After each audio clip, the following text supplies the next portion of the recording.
Waduh, kalau dengar perpuluhan dan buah sulung, semua bilang, oh ini nih ajaran sesat, ini ajaran yang nggak betul ini. Ini gereja mulai mau merampas kita-kita. Saudara yang kasih dalam Tuhan, persembahan bukan untuk membuat gereja kaya. Persembahan bukan untuk membuat hamba Tuhan kaya. Persembahan bukan untuk membuat pendeta kaya. Tapi persembahan adalah untuk jalan yang Tuhan berikan agar engkau hidupnya diberkati. Makanya Alkitab bilang, beri maka kepadamu akan diberi. Takaran yang baik yang dipadatkan, digoncang-goncang sampai melimpah keluar, itu yang Tuhan sediakan. Tahukah saudara, orang-orang pelit tidak akan pernah bisa diberkati. Intinya dalam pemberian ini adalah soal hati. Intinya bukan soal uang, saudara-saudara. Intinya adalah soal motivasi. Ya, saya mau memberkati siapapun yang saya rasa Tuhan menggerakkan saya. Persembahan persepuluhan juga jelas. Pokoknya dari 90, dari 100% yang saya punya, 10%-nya itu hak Tuhan. Saya bawa ke gereja, tempat di mana saya bertumbuh, di mana saya makan makanan rohani, di mana saya dirawat. Nah, lalu bagaimana dengan buah sulung? Buah sulung kata Alkitab setiap tahun persembahan pertama. Nah, Kita lihat praktek buah sulung hari-hari ini ya. Kita bertolak dari teks ini yang sudah dijabarkan ya. Maksudnya teks itu Amsal 3 ayat 9 dan 10 yang sudah dijabarkan di beberapa gereja besar. Itu kan seluruh seperti yang saya bilang tadi. Kalau hasilmu gajimu 5 juta, 5 juta itu semua. Jadi kau tidak dapat apa-apa. Ini baru pertama kali kerja dapat gaji 5 juta, semua bawa ke gereja. Buat sulung. Soal nanti kau dengan istri anakmu mau makan apa, urusan. Pokoknya semua kasih di gereja. Ini menurut saya, kembali kepada teks-teks yang melatar belakangi buat sulung tadi. Itu tidak disuruh kasih semua. Dia bilang seberkas. Atau sebakul. Dan memang sesuatu yang dipaksakan padahal dia bukan rumus. Nanti ujung-ujungnya salah. Jangan sembarang. Ini sudah membodohi umat ya. Kita tidak mau. Pendeta hidup melayani sungguh-sungguh. Saya Allah berkati. Jangan putar otak begitu rupa sampai garu jemaat. Sampai kering. Menurut saya ini jahat. Dipengaruhi oleh teologi keserakahan. Teologi kemakmuran. Yang bermaksud menipu, merampok jemaat. Pakai ayat-ayat yang ditafsir secara out of context. Assalamualaikum warahmatullahi wabarakatuh. Berjumpa lagi dengan Jadid HMC ya, channel yang mengedukasi dan menghibur. Gilbert Lumondong, seorang pendeta besar yang beberapa bulan lalu membuat sensasi mengenai membandingkan perpuluhannya umat Kristen dengan zakatnya umat Muslim. Begitu juga dengan cara ibadah. Dan kali ini pendeta Gilbert Lumondong, teman-teman, itu harus menerima pil pahit, menerima tamparan keras. Tamparan dari siapa, teman-teman? Dari teman dekatnya sendiri. Kita ketahui bersama, saat kasus Gilbert viral, banyak sekali pihak Kristen yang mencibir, mencemooh, menghina, menghujat, menyerang pendeta Gilbert. Dengan harapan apa? Dengan harapan bisa mencuri domba pendeta Gilbert. Kita tahu domba di tempat pendeta Gilbert adalah domba-domba yang paling subur. Paling luar biasa untuk ukuran mereka. Banyak sekali pendeta yang menyerang Gilbert dengan harapan bisa menggantikan kepopularitas dari Gilbert Lumondong. Tetapi ada satu pendeta yang cukup vokal membela pendeta Gilbert. Bahkan bisa dibilang dialah satu-satunya pendeta yang sangat vokal untuk membela pendeta Gilbert. Apalagi hubungan mereka cukup baik. Pendeta Mel Atok menganggap bahwa Gilbert Lumondong adalah seniornya, adalah mentornya, adalah panutannya. Dan Mel Atok sendiri itu sering diundang untuk mengisi kebaktian di gereja GBI Glow yang di bawah asuhan pendeta Gilbert. Jadi hubungan mereka sangat dekat, dan saya rasa nggak perlu lagi ya saya lampirkan bukti-bukti kedekatan mereka. Bahkan bulan lalu, pendeta Mel Atok juga diundang untuk menjadi pendeta tamu saat Gilbert Lumondong membuat KKR di Jakarta. Dan saya juga diundang ya untuk hadir, untuk datang bertemu dengan mereka. Cuman saya pikir, waduh, kalau saya ke sana, maulah saya dikebukin rame-rame. Mel Atoknya pasti gebukin, Gilbertnya juga pasti gebukin. Begitu juga dengan jemaatnya. Jadi mereka cukup dekat. Dan ini ada satu video yang luar biasa, video terbaru dari Pendeta Mel Atok, di mana Pendeta Mel Atok itu marah besar dengan pendeta-pendeta yang dianggap merampok jemaat, membuat jemaat kurus, menggaruk jemaat sampai kering. Jadi dikatakan oleh Mel Atok, ini pendeta-pendeta yang sangat kejam, sangat jahat, menggunakan tafsir ayat Tuhan untuk mencari keuntungan pribadi. Dan kita tahu, yang lagi viral, pendeta yang mencari keuntungan pribadi adalah Gilbert Lumondok. Jadi saya nggak tahu nih, apakah mereka sedang ribut, pecah kongsi, atau apa? Karena yang namanya hubungan ini kan dinamis, teman-teman. Hari ini teman, besok bisa jadi musuh. Kita sering melihat, ada pendeta yang saling support, saling mendukung. Tiba-tiba minggu depan udah saling cibir, saling serang, saling hina. Itu udah hal yang biasa. Jadi apakah pendeta Mel Atok ini juga sama? Ada sesuatu di antara mereka sehingga sekarang mereka hubungannya renggang, ya, sehingga pendeta Mel menyerang pendeta-pendeta yang gila dengan yang namanya perpuluhan, gila menggunakan ayat Tuhan untuk mencari keuntungan. Di sini kalian bisa lihat, ini video terbaru ya teman-teman. Ajaran pendeta Mel Atok dalam video ini agak kasar. Diakui sendiri, agak kasar. Kelompok yang suka tersinggung, jangan nonton. Yang suka tersinggung, jangan nonton. Ini keras nih, pil pahit. Jadi bagi pendeta-pendeta yang suka perpuluhan, suka buah sulung, ini adalah pil yang sangat pahit. Pil yang sangat pahit ya. Oke, kita coba dengarkan dulu pernyataan pendeta Mel ya. Amsal pasal 3 ayat 9, muliakanlah Tuhan dengan hartamu dan dengan hasil pertama dari segala penghasilanmu. 10, maka lumbung-lumbungmu akan diisi penuh sampai melimpah-limpah dan bejana pemerahanmu akan meluap dengan air buah anggurnya. Ya, Bapak Ibu jemaat yang diberkati oleh Tuhan Yesus, jadi memang latar belakang dari munculnya ayat ini salah satunya adalah yang tadi ada singgung imamat atau apa begitu. Ya, memang dalam perjanjian lama itu ada perintah tentang buah sulung ini ya. Yang kemudian saya lihat di beberapa gereja modern memang sangat ditonjolkan dan ayat yang dipakai sebagai dasar adalah Amsal 3, 9 dan 10. Dan itu ditekankan bukan hanya ayat 9, tapi iming-iming yang sering ditekankan itu ayat 10. Jadi supaya tambah diberkati, tambah diberkati, tambah diberkati, semakin berlimpah-limpah dan lain sebagainya. Padahal Bapak Ibu jemaat yang diberkati oleh Tuhan Yesus, kalau kita melihat beberapa hal menarik, kenapa itu tidak diberlakukan misalnya di tempat ini ya. Di sinode kami tidak ada yang namanya buah sulung, itu tidak ada.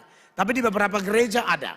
Seingat saya pernah ada orang yang datang melakukan itu, tapi itu tidak disarankan. Dia dengan dorongan hati yang kuat, penuh ucapan syukur, dia pertama kali bekerja dan gajinya semua dia kasih di gereja. Itu baru satu orang sepanjang saya jadi gembala.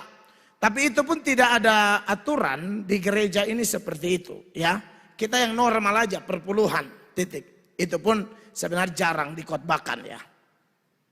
Kalau buah sulung di gereja tertentu malah itu dilakukan setiap tahun.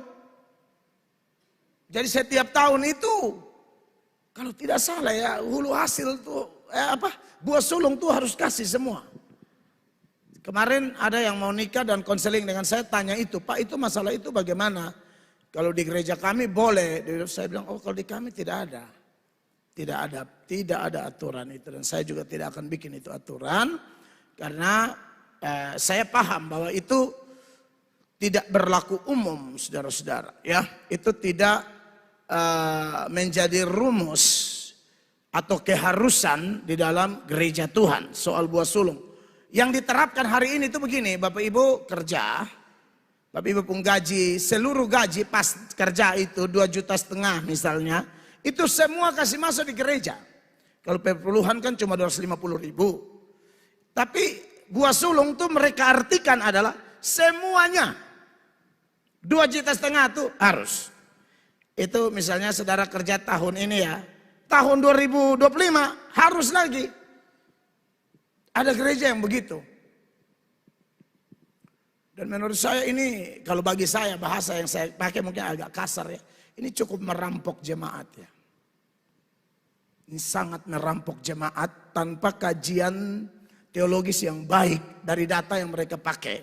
Misalnya Amsal pasal 3 ayat 9 dan 10. Ada beberapa alasan kita bisa menolak itu saudara-saudara ya. Alasan yang pertama, kalau saudara lihat latar belakang dari Amsal pasal 3 ayat 9 dan 10 saudara. Perintah ini sebenarnya lebih kepada ucapan syukur ya.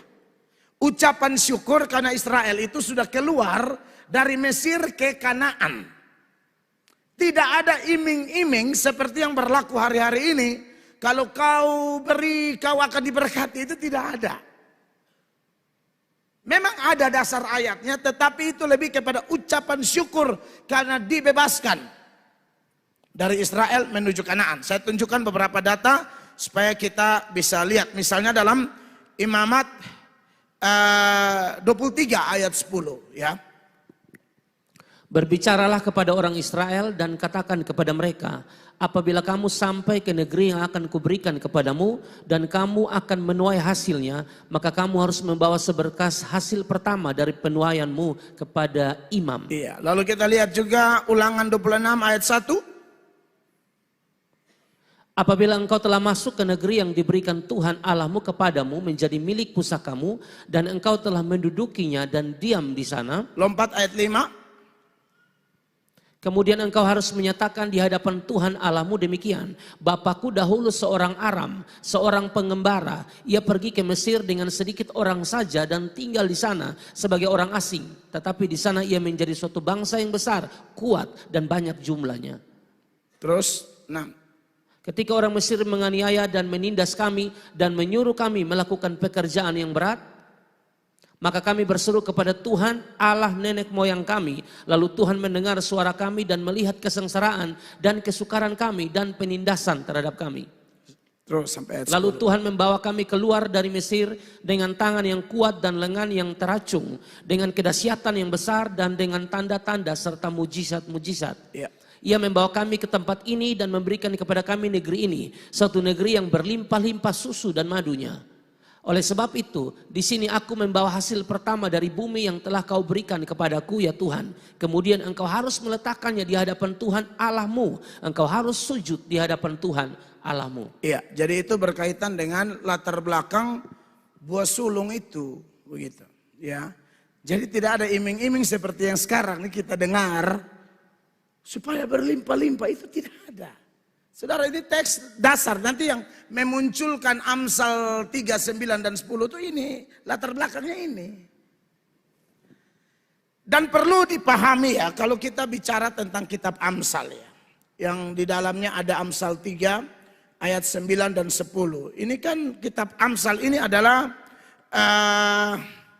kalau kita lihat jenis sastra yang ada di dalam kitab Amsal itu.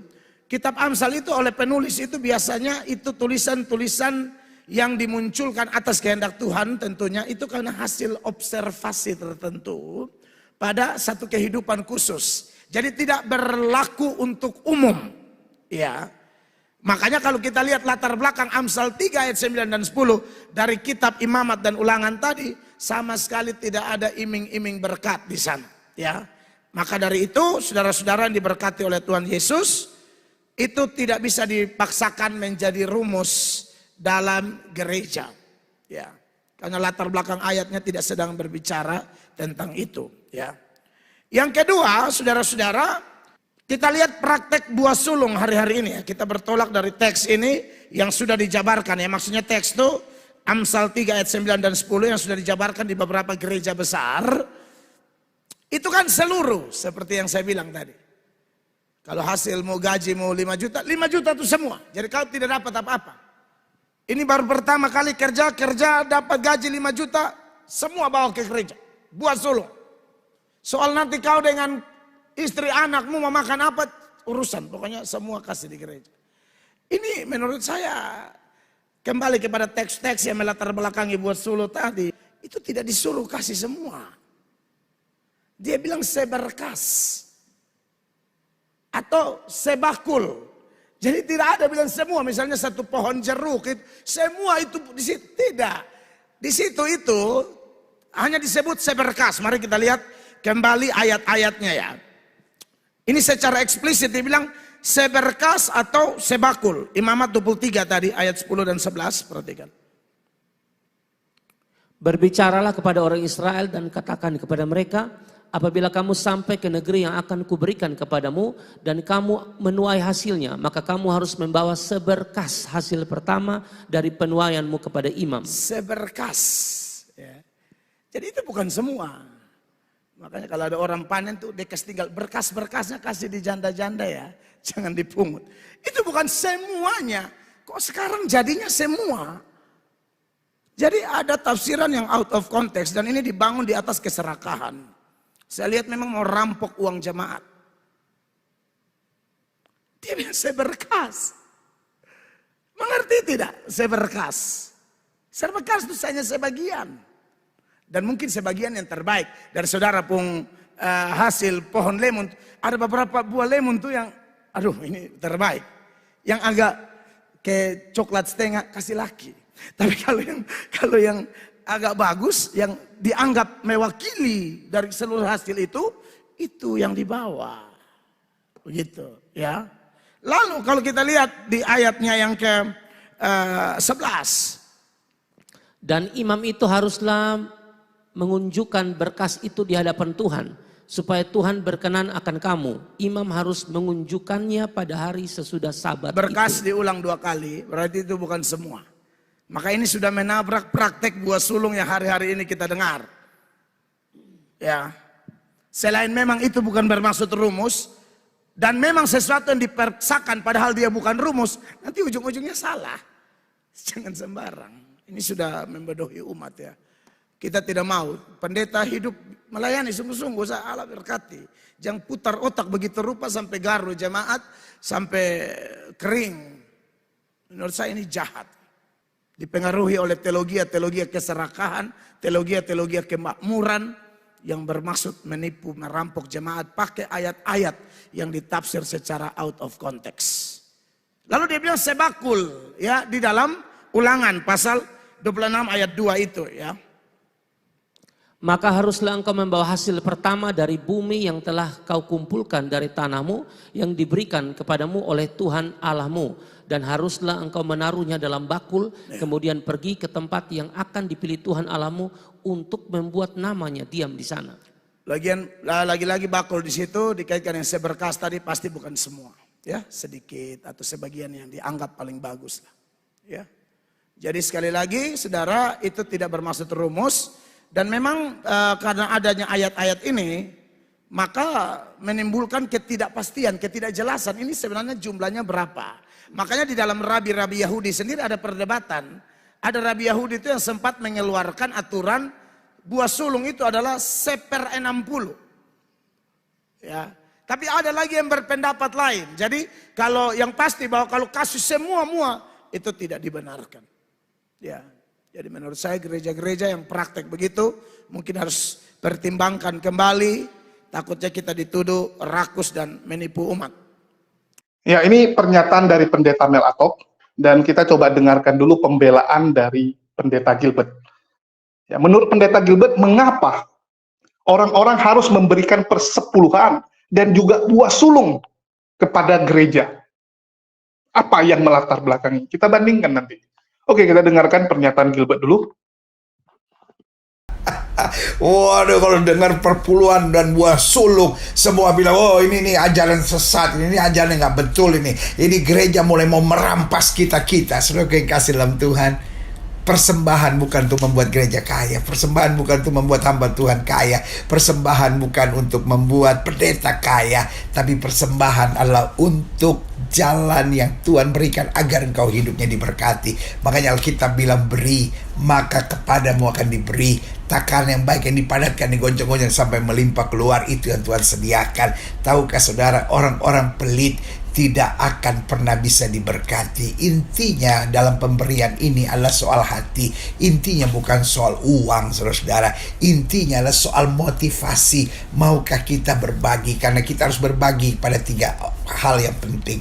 Yang pertama, kita harus berbagi pada orang-orang yang berjasa dalam kehidupan kita. Dia orang tua kita kah? Dia guru kita kah? Orang-orang yang berjasa dalam hidup kita. Kalaupun kita belum bisa mempersembahkan uang misalnya, materi misalnya, minimal kita mempersembahkan doa, kita mempersembahkan kasih, kita mempersembahkan sesuatu yang baik, kita mengingat hari ulang tahunnya, mungkin kita bisa memberikan bunga, buah, ada sesuatu kita bisa berikan. Orang-orang yang berjasa dalam hidup kita harus kita berkati, saudara. Dengan begitu mengalir, mereka memberi sesuatu kepada kita, saatnya kita bisa membalas, kita memberi, dan terus akan Tuhan berkati berlipat kali ganda. Yang kedua yang harus kita beri adalah orang-orang miskin, saudara. Itu penting. Dan mungkin saudara berkata, saya juga susah. Tetapi ingat, ada orang yang lebih susah dari kita. Jadi saudara yang kasih dalam Tuhan, itu prinsipnya. Kalau kita memberi, kita mengalirkan berkat Tuhan. Kata Alkitab, kita menjadi bendahara yang baik. Dan yang ketiga, kita harus memberi untuk Tuhan dan pekerjaannya. Kenapa?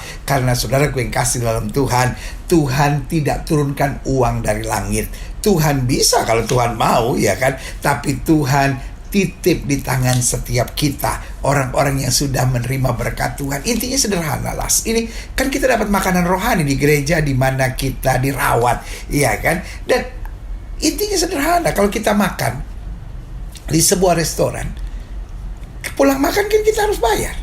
Simpel aja, ya kan? Lalu kita sekolah, kita mendapat pelajaran, ya kita kan harus bayar. Kita kan gak perlu pikir, oh sekolahnya udah kaya, oh guru-guru saya kaya. Itu gak penting. Yang penting pokoknya saya makan, saya bayar. Begitupun dalam gereja, kita dapat makanan rohani.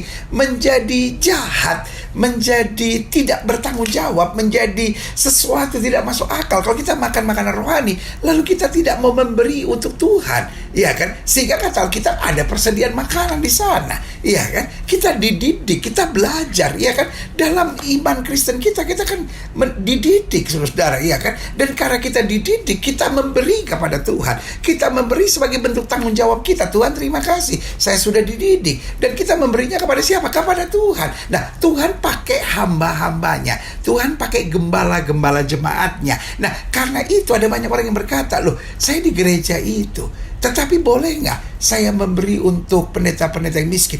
Loh, boleh, saudara. Tetapi haknya tetap saudara beri. Jangan sampai gini, saudara makan di restoran Padang. Oh, tapi restoran Padangnya udah kaya. Saya mau kasih kepada restoran-restoran kaki lima yang masih miskin.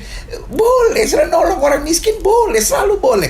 Tetapi makan di restoran Padangnya juga harus bayar dulu, ya kan? Lalu ada berkat lebih, saudara beri kepada mereka yang lebih. Nggak apa-apa, saudara. Itu hal-hal simpel, sederhana sekali gitu. Jadi ini yang harus kita mengerti. Ada 3 objek kita harus memberi. Yang pertama kepada orang-orang yang berjasa dalam hidup kita. Itu harus kita beri.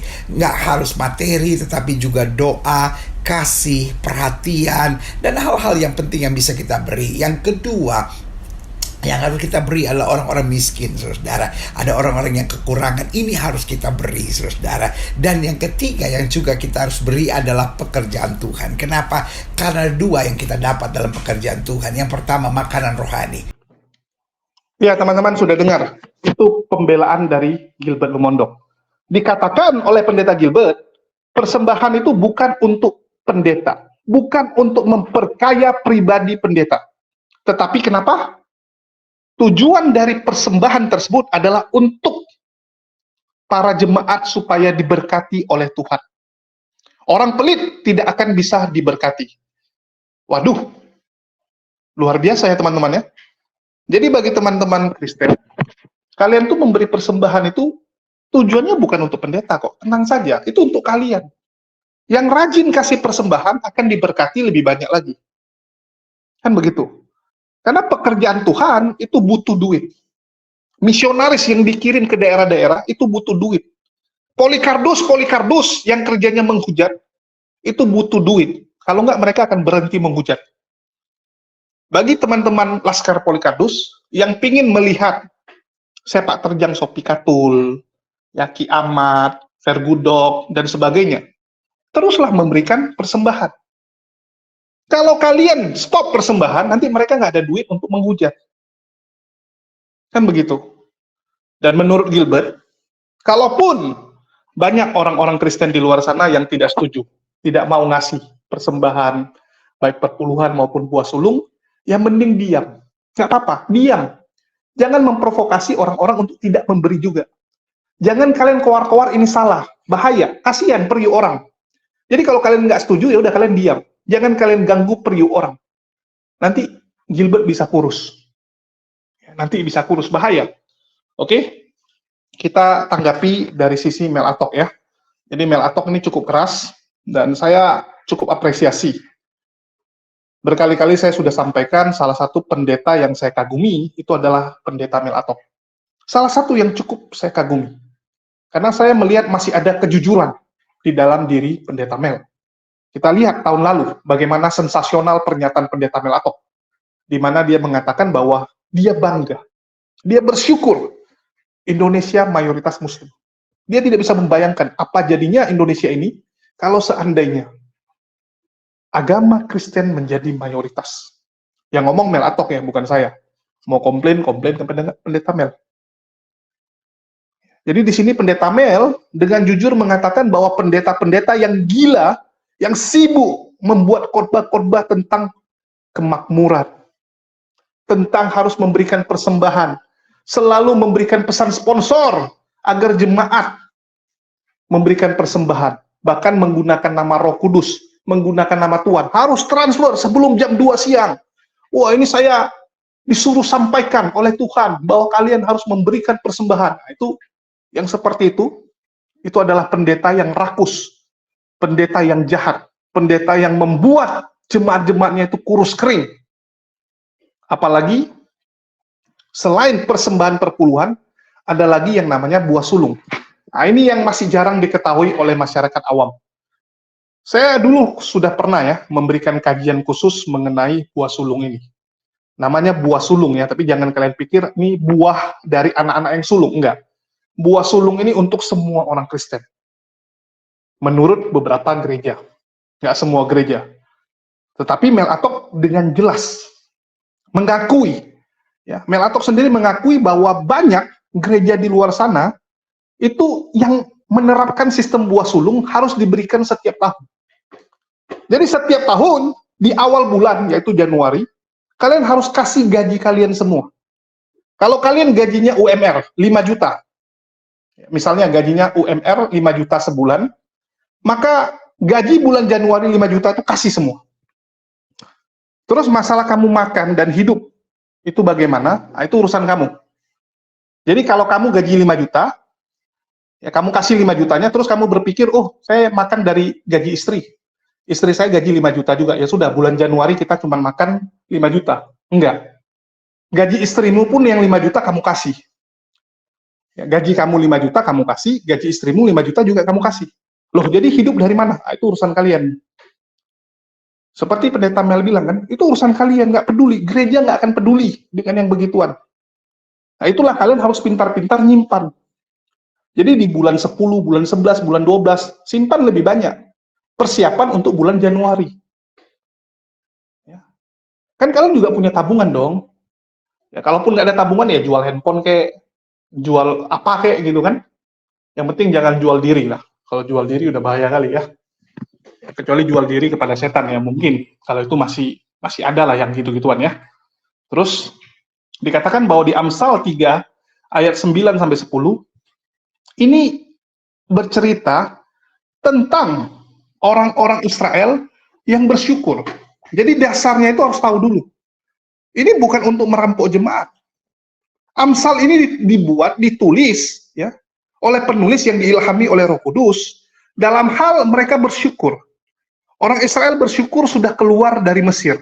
dan berhasil masuk tanah Kanaan yang subur, yang penuh dengan madu, penuh dengan buah-buahan. Mereka memberi itu bukan karena diiming-imingi akan dapat berkat. Enggak. Jadi mereka memberi itu karena bersyukur, teman-teman. Beda dengan gereja-gereja sekarang. Kalau gereja sekarang apa bilang? Kamu tidak memberikan persembahan perpuluhan dan buah sulung, maka hidupmu tidak akan diberkati. Kamu akan dikutuk, kalau menurut Luga ya. Kamu akan dimasukkan ke neraka. Kan gitu. Yang nggak kasih persembahan perpuluhan artinya mencuri. Mencuri dari Tuhan. Kalian bisa bayangkan hukuman apa yang akan kalian terima kalau berani mencuri bagian Tuhan. Nah, itu yang sering ditekankan. Nggak kasih, maka kamu akan berdosa. Memberi, tapi tidak sesuai dengan yang disampaikan, dengan perpuluhan tersebut, ataupun buah sulung tersebut, maka kamu tidak akan dapat berkat, sia-sia. Jadi harus rajin ngasih supaya dapat berkat. Besok berkatnya banyak, ngasihnya lebih banyak, kan begitu. Pendeta Mel Atok mengakui bahwa sinode tempat dia menjadi gembala, itu ada yang namanya perpuluhan. Tetapi dia pun tidak menekankan hal tersebut. Istilahnya, nggak setiap minggu dia sampaikan. Ada beberapa gereja yang memang setiap khotbah itu kayak ada pesan sponsor. Dia selalu mencoba mengingatkan jemaat untuk jangan mencuri perpuluhan dari Tuhan. Lagi khotbah tiba-tiba singgung sedikit perpuluhan, ya, nyerempet-nyerempet. Kalau pendeta Mel, enggak. Tapi memang gerejanya ada perpuluhan. Tetapi untuk buah sulung, enggak. Ya, ada perpuluhan tapi enggak ada buah sulung. Ini ngaco juga. Jadi kalau dibilang tanggung-tanggung gitu. Tanggung-tanggung. Masa ada perpuluhan tapi enggak ada buah sulung? Ini pendeta Mel sinodenya gimana nih? Kalau mau semua. Kalau enggak semua dong. Harusnya seperti itu. Kita lihat sekarang ya. Ada beberapa gereja, contohnya gereja Reform, itu nggak menerapkan sistem seperti ini. Mereka nggak ada yang namanya perpuluhan, dan mereka nggak ada yang namanya buah sulung juga. Jadi semua ditolak sekaligus. Jangan satu diambil, satu ditolak. Nggak konsisten kalau seperti itu. Terus, menurut pendeta Mel, Amsal tersebut itu nggak berlaku untuk umum. Itu khusus untuk orang Israel yang bersyukur. Sedangkan pendeta, kenapa memaksakan hal tersebut? Kenapa? Memaksakan jemaat untuk memberikan buah sulung. Halo? Ya, kalau saya bilang ya, kita tahulah tujuannya apa. Dan gereja itu butuh persembahan seperti ini untuk terus eksis dan bisa mengirim misionaris ke pelosok-pelosok. Ya. Jadi bagi teman-teman sebelah ini dilema juga. Kalau menurut saya, mereka dilema. Mereka nggak ngasih perpuluhan, nggak ngasih buah sulung. Positifnya keuangan mereka bagus. Ya, mereka bisa dapat tambahan uang. Tapi stresnya atau negatifnya, maka misionaris akan kehilangan sedikit pendanaan, akan tersendat. Mungkin jumlah misionaris akan dikurangi. Contoh misalnya Gilbert Lumondong. Gilbert Lumondong ini adalah salah satu pendeta yang sangat konsisten mengirim misionaris. Saya ikut cukup lama dengan Gilbert ya. Saya pernah bergereja di tempat dia, dan saya tahu bahwa Gilbert ini salah satu yang mendanai banyak misionaris, termasuk para murtadin. Kosman bin Sunet, terus si Belukus Suntur, Saifuddin Ibrahim, itu adalah salah satu contoh orang yang dibina oleh Gilbert. Jadi mereka membawahi orang-orang yang mereka kirim ke daerah-daerah. Dan itu dananya gede, teman-teman. Satu pos misionaris, itu operasionalnya bisa 50-100 juta sebulan. Satu pos, satu titik, satu tim. Kalau perpuluhannya berkurang, ya mungkin mereka akan mengurangi jumlah misionaris yang dikirim. Mungkin GBI Glow di bawah asuhan Gilbert itu mungkin punya 20-30 tim misionaris. Di mana artinya setiap bulan dia menghabiskan 1 M sampai 2 M untuk misi penginjilan tersebut. Begitu ini di stop, begitu perpuluhan berkurang, ya mungkin mereka akan kurangi. Resikonya kan di situ. Bagi kita itu hal bagus. Karena menawarkan agama kepada orang yang sudah beragama, itu pelanggaran hukum. Pelanggaran hukum, apalagi dibarengi dengan cara-cara yang curang. Menawarkan hutang dibayar, menawarkan perempuan, dan sebagainya. Itu kan cara-cara yang nggak benar. Bagi kita itu positif. Berkurang pos-pos penginjilan dan misionaris, itu bagus. Sekarang bagaimana dengan jemaat? Ini buah si malakama bagi mereka, kan? Jadi ya kita lihatlah, apa pilihan dari para jemaat. Apakah kalian masih mau memberikan uang tersebut untuk para pendeta yang notabene, ya mungkin sebagian untuk misi penginjilan, sebagian untuk membeli mobil baru, rumah baru pendeta. Ya, jadi semua kembali kepada pendetanya. Mau telan semua, mau bagi sebagian, atau mau bagi semua untuk penginjilan. Kan tergantung pendeta. Karena bolanya diberikan kepada dia, tanggung jawabnya diberikan kepada dia untuk menentukan itu. Jadi sekali lagi, ya kalau saya bilang hentikanlah pos-pos penginjilan seperti itu, jangan lagi lah kirim misionaris ke daerah-daerah. Karena itu melanggar hukum Indonesia. Kecuali kalian bisa ubah undang-undang tersebut. Ya, undang-undang tentang SKB 2 Menteri, itu kalau bisa kalian revisi, kalian ubah, oke, silakan, let it go.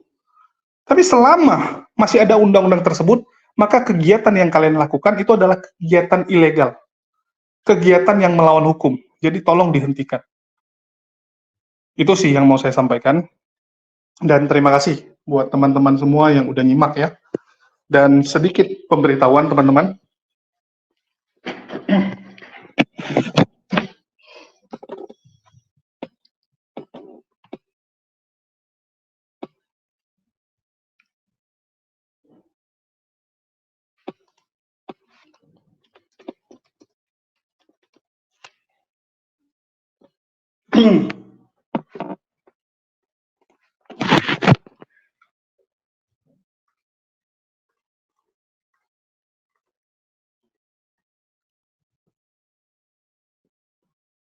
Ya, bagi teman-teman jangan lupa juga didukung Kisah HMC Official, ya ini nama channelnya, di mana channel ini lebih ke arah fokus melawan propaganda dan juga fitnahan yang dibuat oleh Polycarpus.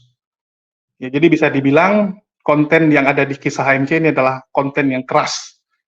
Kalau yang jadid mungkin kita akan lebih smooth, lebih memilih konten-konten yang ya suka didengar lah oleh para penonton, terutama penonton Muslim. Sedangkan yang Kisah HMC ini adalah pil pahitnya atau yang keras-kerasnya. Karena apapun cerita kita butuh. Ya kita butuh untuk meluruskan fitnahan-fitnahan yang dibuat oleh Polycarpus. Contohnya adalah tanpa ragi yang jelas-jelas memprovokasi warga Mentawai untuk menolak dan melawan Islam. Jadi kita akan bahas konten-konten fitnah syubhat yang dibuat oleh Polycarpus di channel satu ini. Jadi memang biar pisah. Ya, jadi bisa dibilang Kisah HMC ini lebih ke arah idealis, sedangkan Jadid HMC lebih mengikuti pasar. Ya, beda di situ. Dan bagi teman-teman yang mau membeli merchandise pendebat, ya kaos Bang Zuma, Rifa, ya, ada sweater juga, itu dapat menghubungi nomor WA yang tertera di bawah, dan kalian bisa lihat juga dari tadi sudah saya tampilkan iklannya di samping ya. Saya sudah tampilkan. Oke, mungkin itu aja dari saya. Makasih buat teman-teman semua. Di akhir kata saya ucapkan, wassalamualaikum warahmatullahi wabarakatuh. Sampai jumpa di lain kesempatan.